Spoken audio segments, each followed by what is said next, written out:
And welcome back to our program. I go to a lot of sporting events. I know many of you do too. Other major events that take place in this country, and before they begin, they play the national anthem, the Star Spangled Banner, the song that represents America, America's values.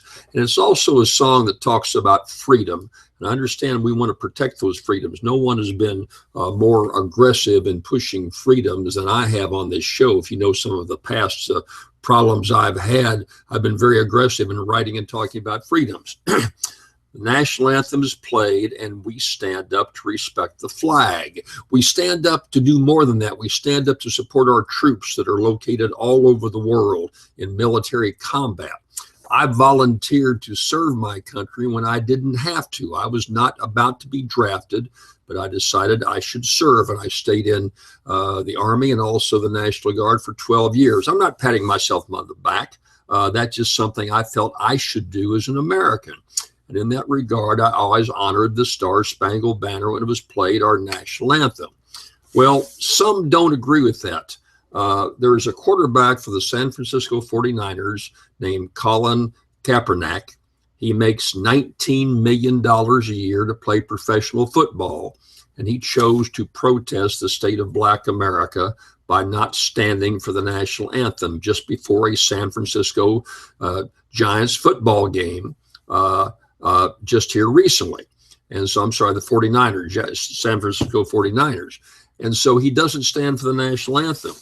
I got a problem with that. I know a lot of people are being kind of dancing around with him and saying, well, you know, you got to respect his views. Maybe he didn't find the best way to express themselves. 69%, almost 70% of the NFL, National Football League, are African American, and they all stand up for the national anthem. They know that there are problems in this country, but is that the way to protest it? Isn't it taking a moment before the game and saying, look, despite all the problems we have in this country, we're still the greatest country on earth. We have fighting men and women all over the world. We need to make a point for them. A lot of them are watching us. And so to not stand is almost an affront to them, saying, we don't give a rat's ass about your volunteering your service over there. We're making all these big, big bucks, and we're going to do things our way. It's me world. It's my focus first. To heck with you. I think that's exactly what it says. There's a Marine named Sergeant Zachary Simpson who offers a very important lesson for Kaepernick and the San Francisco 49ers. He was in Afghanistan, lost both of his legs, severely injured his hands and knees in a roadside bomb attack back in 2010. He's right on his knees. He can rock up on his knees. And when the Star Spangled Banner is played, Sergeant Stinson struggles with his hands to push himself up to get on the stubs of his knees in honor of those who served and in support of our country in hearing the Star Spangled Banner. So the one who made a statement, in my opinion, is Sergeant Zachary Simpson.